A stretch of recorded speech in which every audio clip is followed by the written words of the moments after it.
Mr. McMahon. Thank you.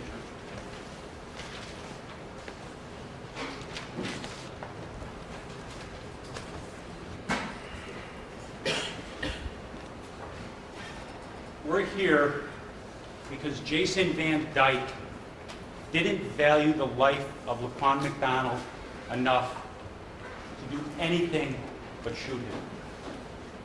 In fact, we know defendant Jason Van Dyke was contemplating shooting Laquan before he even arrived, before he ever laid eyes on Laquan McDonald. Mr. Herbert, just a couple minutes ago, said a couple of things that I want to talk about briefly.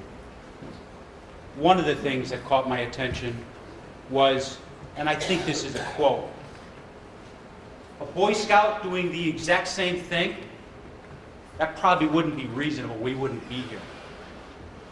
What's the difference between a Boy Scout acting the way Laquan was and Laquan McDonald?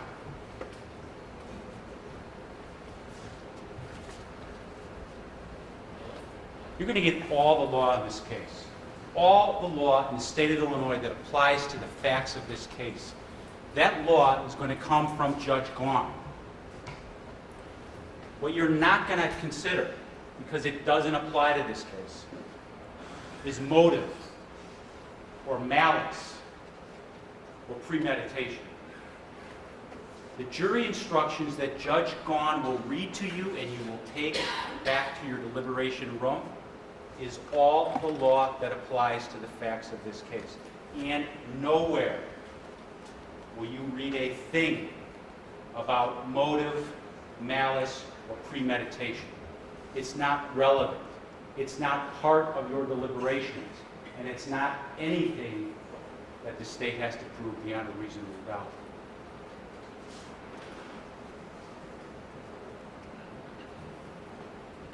Here's everything the defendant knew and heard when he made the decision to shoot Laquan McDonald.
Anybody close yet? 401 Keeler.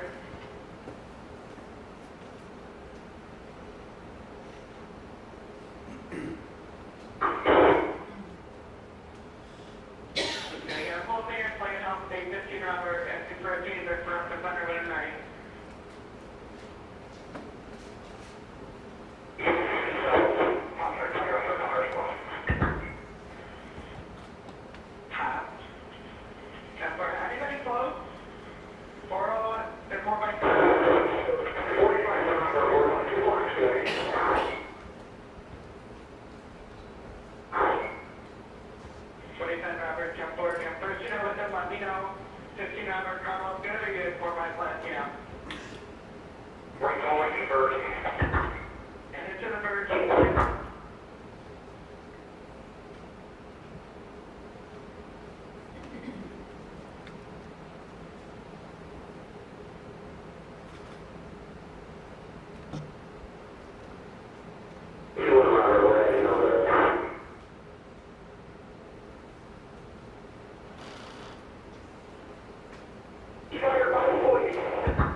That's what he heard. That's what he heard. What he saw was the following.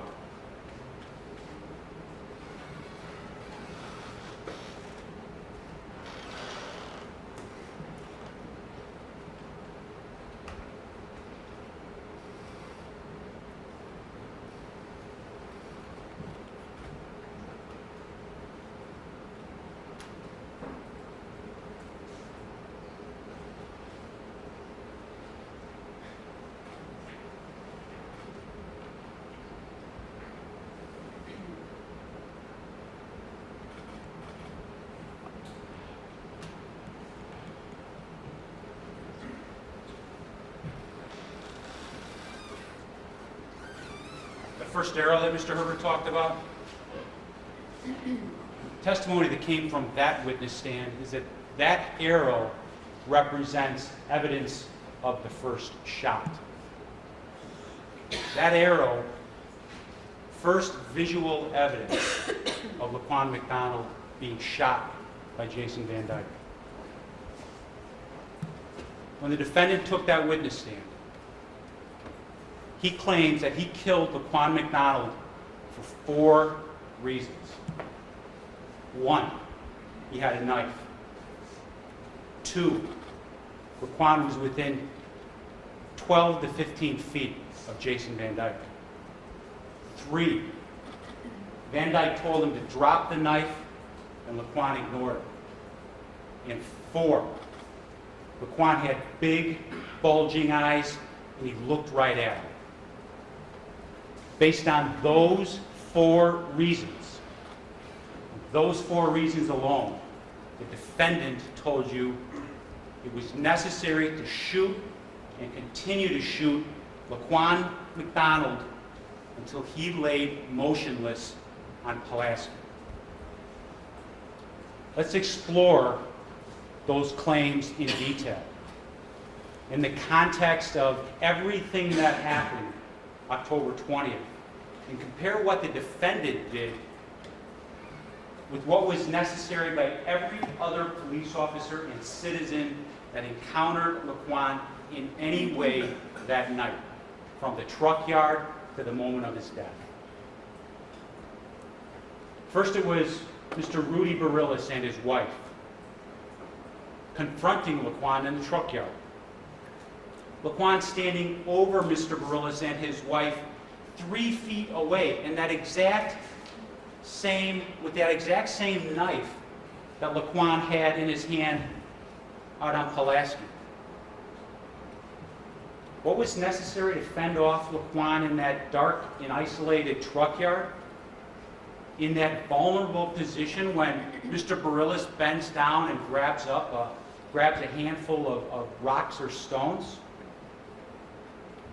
He threw his cell phone and the stones, and Laquan left to avoid the confrontation.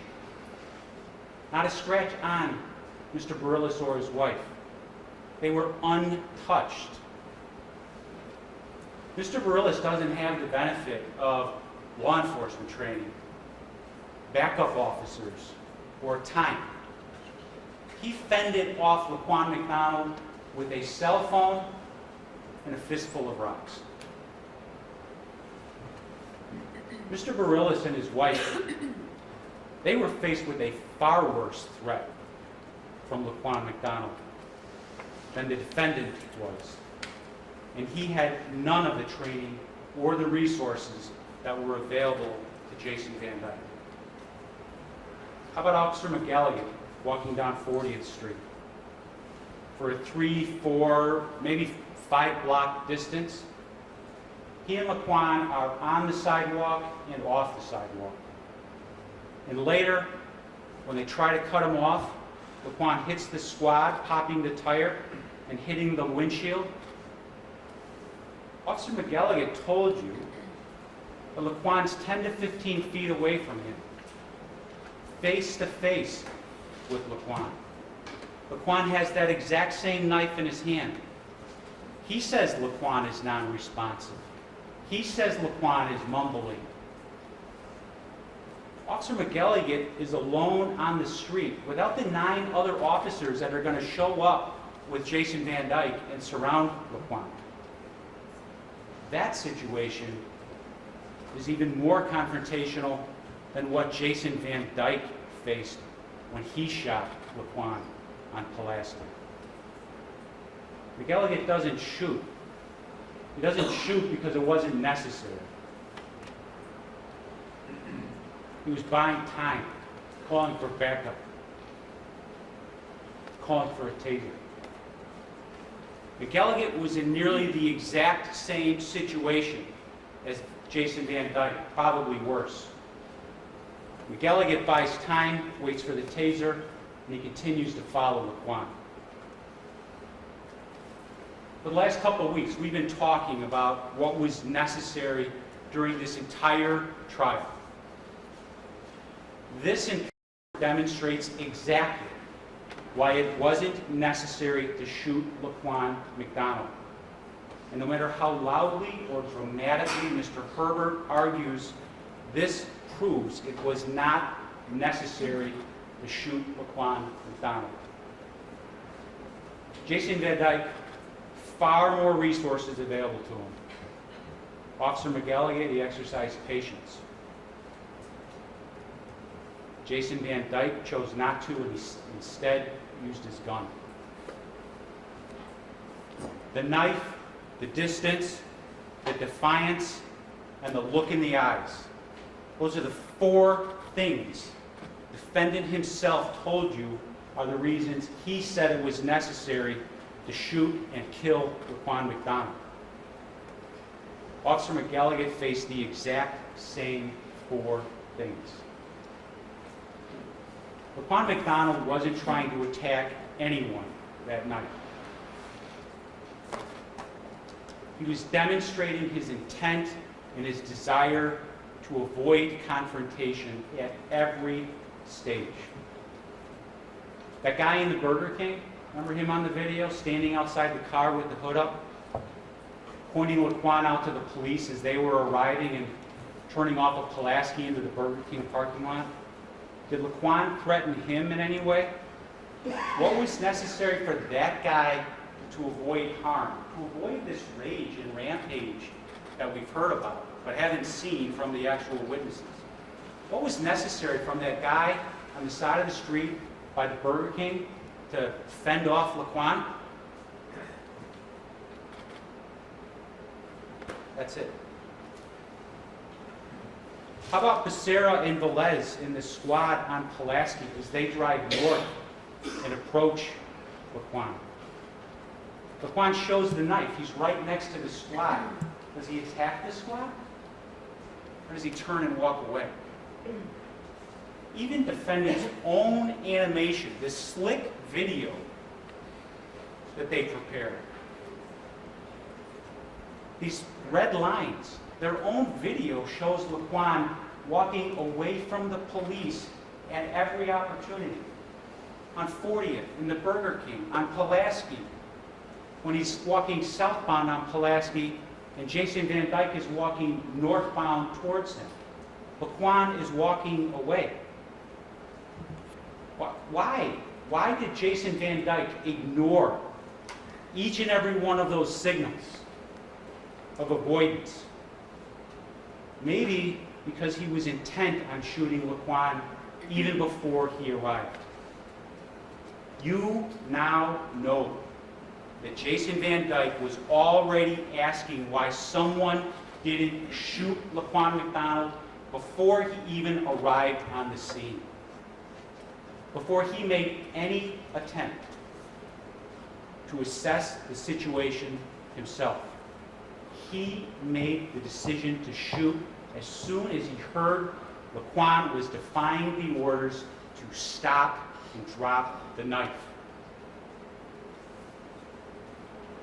He chose not to wait and see how other police officers who were already on the scene, some for minutes, how they were handling the situation.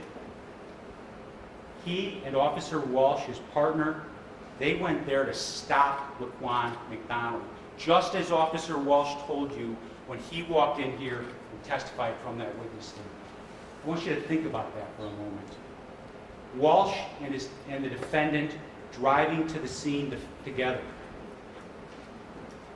The defendant asks his partner why someone didn't shoot him, and then Walsh coming in here on the witness stand and telling you that someone needed to stop Laquan McDonald. Someone needed to arrest Laquan McDonald. Not stop him with a hail of gunfire. That's not self-defense. That is not fear for personal safety. That's the defendant coming in and shooting this kid because Laquan McDonald was not respecting the authority of the Chicago Police Department in the orders to stop and drop the knife. The decision to fire that first shot was completely unnecessary. When the defendant took that first shot, the following officers were already on the scene: Gaffney and McElligott, Becerra and Velez, Fontaine and Viramontes, Mondragon and Sebastian, and of course, the defendant and his partner, Walsh. 10 armed police officers in 5 separate squad cars. And 2 more, Ivankovic and his partner, Jose Torres, 25 seconds away with a taser. A taser that the defendant knew was called and on its way. Jason Van Dyke chose to ignore all of his other options, and he made the decision to use deadly force. He had the option to use his and these other 5 squads to barricade and hem in Laquan McDonald. He had the option to bump Laquan McDonald with the front of one of those squad cars, try and knock him down. He had the option to hit him with the car door as they drove past him. He had the option of clicking on that radio that's attached to his shirt collar to find out where the status and where that taser was. He had the option to just wait for that taser and let them use the taser on Laquan. And of course, he had the option of time. Gaffney and McElligott, they gave him nearly 10 minutes of time in consideration and assessment. Jason Van Dyke gave him 6 seconds. From the time Jason Van Dyke got the call, he set out on a collision course with Laquan McDonald and began shooting Laquan as Laquan tried to walk past him and once again try to avoid the police. Defendant chose, he made a conscious decision to ignore every one of those other options. He created the confrontation, and then he began to empty every bullet from his gun into the body of Laquan McDonald. Let's talk about another decision that Jason Van Dyke should have made, but instead he let his partner and his gun make it for him. It should have been to stop shooting when he assessed and determined that Laquan was on the ground. Jason Van Dyke chose not to stop. Instead, he chose to shoot some more. Laquan McDonald was knocked down almost instantly. And at that point, any threat was completely extinguished. Yet the defendant chooses to continue to shoot for 12.6 more seconds. He continued to shoot into a completely vulnerable and defenseless young man who was twitching from each time Van Dyke pulled the trigger and pumped another bullet into his body. How is that reasonable and necessary? At this point, Laquan's on the ground. He's completely vulnerable and could not conceivably be a threat to anyone. we always agreed that Laquan McDonald needed to be arrested that night.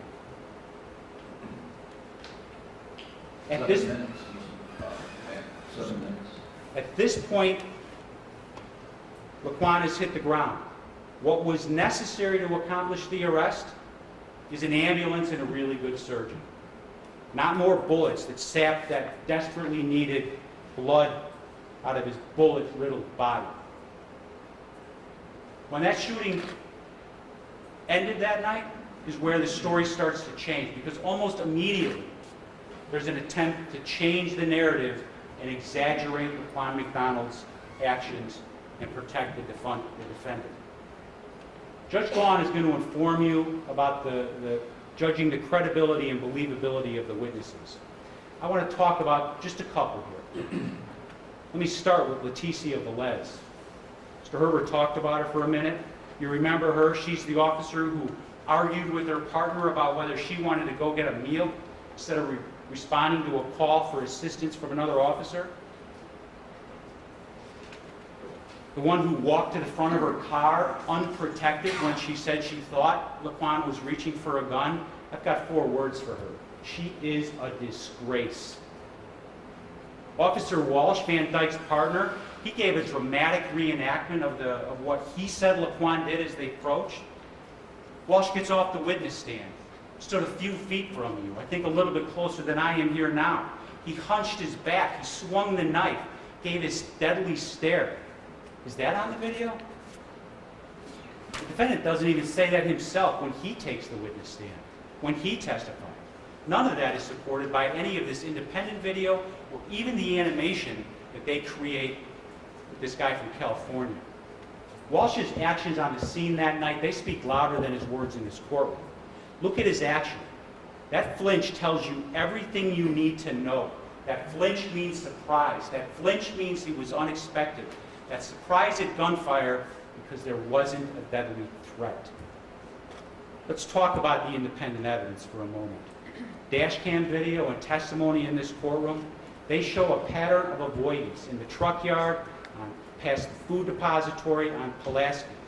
Uncontested evidence that Jason Van Dyke shot Laquan McDonald 16 times, hitting him each and every time, causing bodily harm and damage, blood loss that caused his death. Every medical expert that looked at this case wrote in his or her opinion that Laquan died of multiple gunshot wounds and that it's impossible to sequence the order of gunshots. Dr. Means, who actually performed the autopsy, Dr. Mazikowski, the expert from the United States Department of Defense, consulted and wrote a consulting report. Then Dr. Arun Kumar, the director and chief medical examiner of the Cook County Medical Examiner's Office, the busiest and most experienced medical examiner's office in the country when it comes to gunshot wounds, gave you clear and direct testimony. Each and every gunshot wound bled. That the gunshots were so close in time to each other that every one of the shots would have caused blood loss. That his death was caused by a combination of the massive damage to his body and blood loss from each gunshot wound. Here's what the other unpaid witnesses said about Laquan's medical condition. Officer Murphy from the Cook County Sheriff's Department, he's the one that walked up to Laquan McDonald, bent over, was the closest to him. He heard him breathing, he heard him gasping. He saw blood flowing from his body. It's hard to watch, but that video shows blood flowing from his body, pooling in a 1 by 1 foot diameter pool around Laquan's body, and then running down the street towards the curb. Paramedic Smith, who came here and testified, Laquan had a pulse, he had a heartbeat, he had blood pressure. He had it on the scene, he had it in the ambulance. We lost it on the way to the hospital. Van Dyke himself wants you to believe that Laquan McDonald was alive and trying to get up. And therefore, he continued to be a threat. And he was therefore justified in all these other gunshots when Laquan was on the ground. But somehow, Dr. Tees wants to come in and say, it doesn't matter. He was dead. He was as good as dead.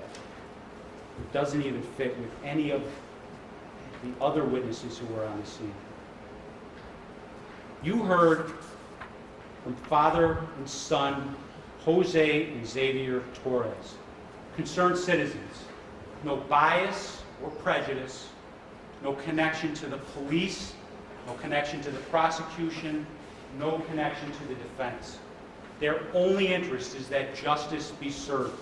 They saw Laquan walking on Pulaski, surrounded by police, walking away from the police without any threatening actions when the defendant shot and killed him.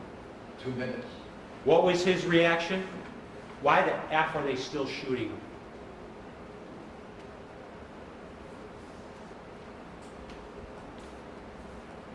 The defendant has committed serious crimes, and we must hold him accountable, like we hold every other citizen accountable.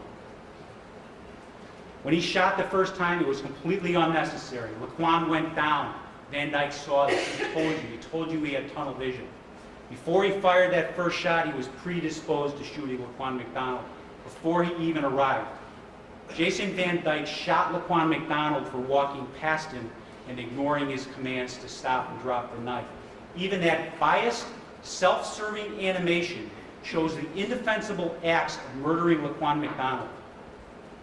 His own animation shows a murder and 5 counts of aggravated battery with a firearm, and it ends early.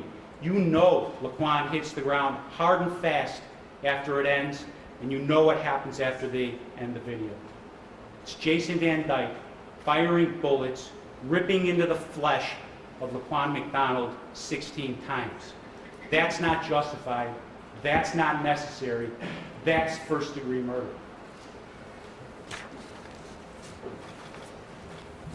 Thank you, Mr. McMahon. Hey, if you like that video, be sure to subscribe to our ABC7 Chicago YouTube channel.